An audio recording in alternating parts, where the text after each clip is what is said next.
Before we get to the politics of today, have you paid attention to this story about GameStop?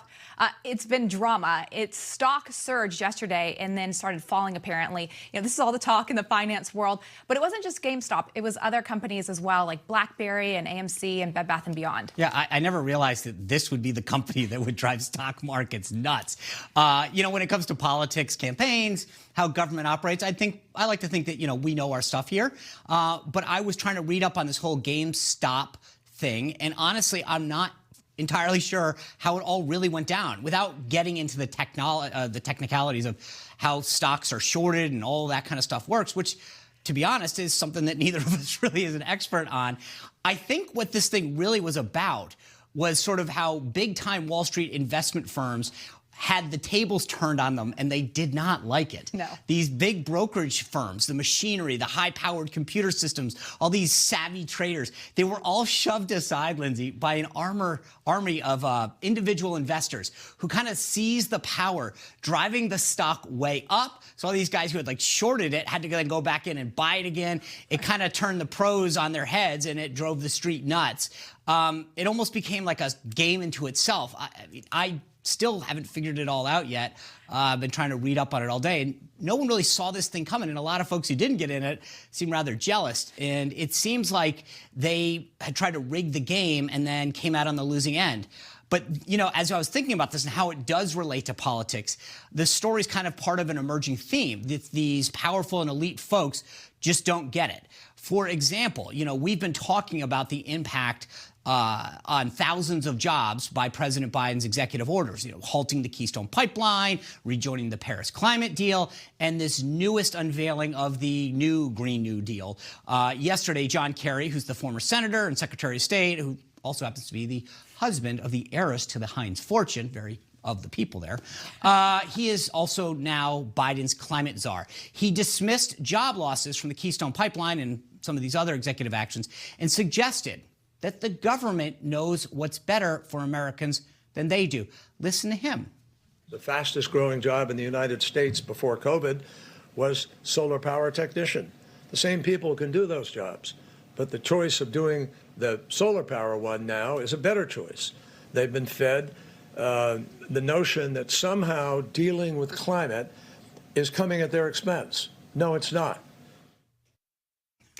Kerry's being called out of touch for good reason, because his wife, Sean, is worth somewhere between $250 and $750 million, according to several sources.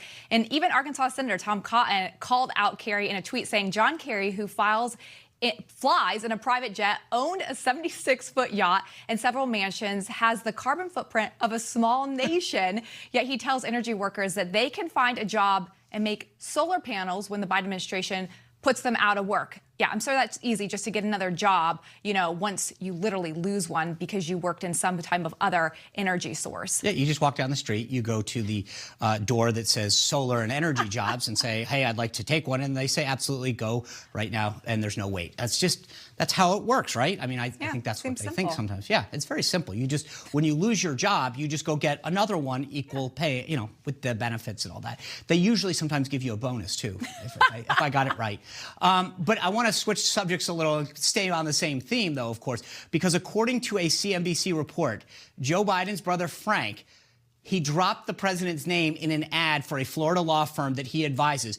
The ad is for a lawsuit that the firm filed against a group of sugar game companies. Now, Frank Biden responded to the report by saying in a statement, quote, I've never used my brother to obtain clients for my firm. Our firm has long been involved with this lawsuit.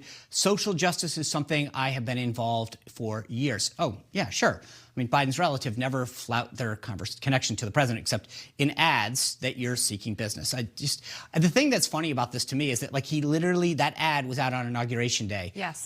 They didn't even wait for him to take his hand off the Bible before they were like, dude, next up, come on in, cash it in. And there's been numerous stories of Frank using the Biden name for business deals. Obviously, I don't want to get started on Hunter Biden, but it's amazing. Remember the vow not to let the family do anything? We're one day in. I wonder if this rises to the level of a scandal to some of these reporters the other day that said that there hadn't been one yet. Well, they're all telling truth, Sean, so why would there be a scandal? That's true. We don't need to fact check that. Well, moving on to Teachers Union, they've been getting a lot of attention lately. And just to be clear, we want to bash teachers. Teachers are great, but some of these unions are getting insane. You know, Sean, do you remember when President Biden actually said that he would be wanting to reopen schools safely once he became president? And what's happening now? He is caving to these teacher unions that are supporting him about their concerns for safety, specifically in places like Chicago. They don't want to return to the classroom during the pandemic. The interesting thing about this is the CDC has said that schools are safe and should be reopened, but still school systems are closed around the country. You know, and this is taking a huge toll not only on students, but parents are starting to lose it. Did you see this one dad from Virginia talking to the school board recently? It's gone viral. Take a look. You're a bunch of cowards hiding behind our children as an excuse for keeping schools closed. You think you're some sort of martyrs because of the decisions you're making when the statistics do not lie that the vast majority of the population is not at risk from this virus. The garbage workers who pick up my freaking trash risk their lives every day more than anyone in this school system. You know, it's interesting, Lindsay. There's another story out of Fairfax, Virginia, where they are allowing these teachers to get the vaccine ahead of everybody else. But now some of the teachers are saying, we won't return to the classroom. So you're going to jump the line, you get the vaccine, but then you're not going to go back. It seems...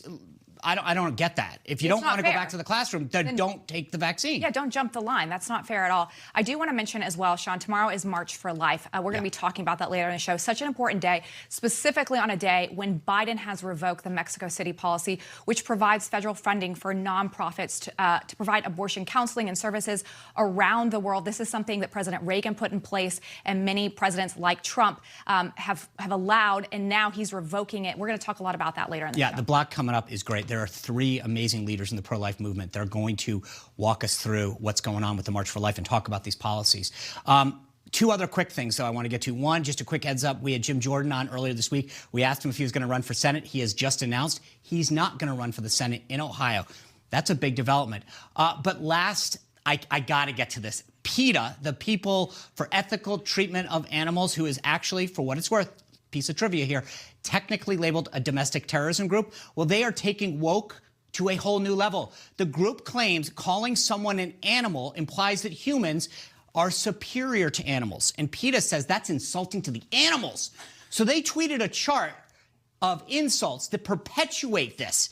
And let me show you some of the suggested alternatives. You shouldn't call someone a chicken. No, call them a coward.